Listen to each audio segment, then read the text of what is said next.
జిల్లాలన్నింటిలో కూడా Telugu Desam party clean sweep చేసింది. అంటే వాటి ఫలితం దీంట్లో కనిపిస్తుంది అనుకుంటున్నాను. విజయం ఏకపక్షంగా విజయదుర్గంలో దూసుకెళ్తా ఉంది. ప్రతిపక్ష హోదా కూడా వైసీపీ పార్టీకి దక్కట్లేదు.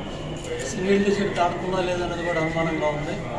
ఇవాళ అన్ని జిల్లాలు మీరు అన్నట్టుగా ఇవాళ చంద్రబాబు నాయుడు గారు ఆ రోజు ముఖ్యమంత్రిగా రాష్ట్రాన్ని ఏ విధంగా అభివృద్ధి సంక్షేమం రెండు కళ్ళుగా ముందుకు తీసుకుంటారు.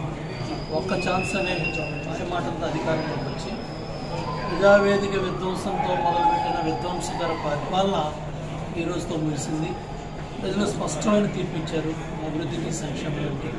ఏదైతే ఆయన 6 గ్యారెంటీని చంద్రబాబు నాయుడు 6 గ్యారెంటీ కావచ్చు, అట్లాగే తెలుగుదేశం జనసేన బీజేపీ కూటమికి ఆయన పడ్డ అవమానాలు, ఆయన బాధలు, 2 శాసనసభలో ఆయన అవమానించింది.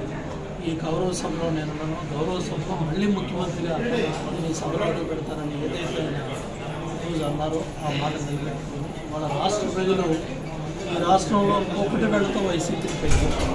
ఎందుకంటే పెట్టుబడులు రావాలన్నా రాష్ట్రానికి మళ్ళీ మన వాళ్ళంతా ఎక్కడైతే దేశ విదేశాల్లో ఉన్న ప్రతి ఒక్కరు కూడా మళ్ళీ రాష్ట్ర అభివృద్ధిలో భాగస్వామ్యం కావాలంటే ఒకటి వేళ్లతో వైసీపీలో లేపాలి అని 5 కోట్ల మంది ప్రజలు సరే దాంట్లో భాగంగానే ఈరోజు ఈ స్పష్టమైన మెజార్టీ వచ్చి చంద్రబాబు నాయుడు గారు ముఖ్యమంత్రి రాష్ట్రాన్ని బ్రహ్మాండంగా అమరావతి పూర్తి చేస్తారు. అన్ని రంగాల్లో రాష్ట్రాన్ని ముందుకు తీసుకెళ్తారు. మళ్ళీ నవ్వుతున్న భవిష్యత్తు ఆంధ్రప్రదేశ్ దేశంలోనే బ్రహ్మాండమైన రాష్ట్రంగా చంద్రబాబు నాయుడు ముందుకెళ్తారు.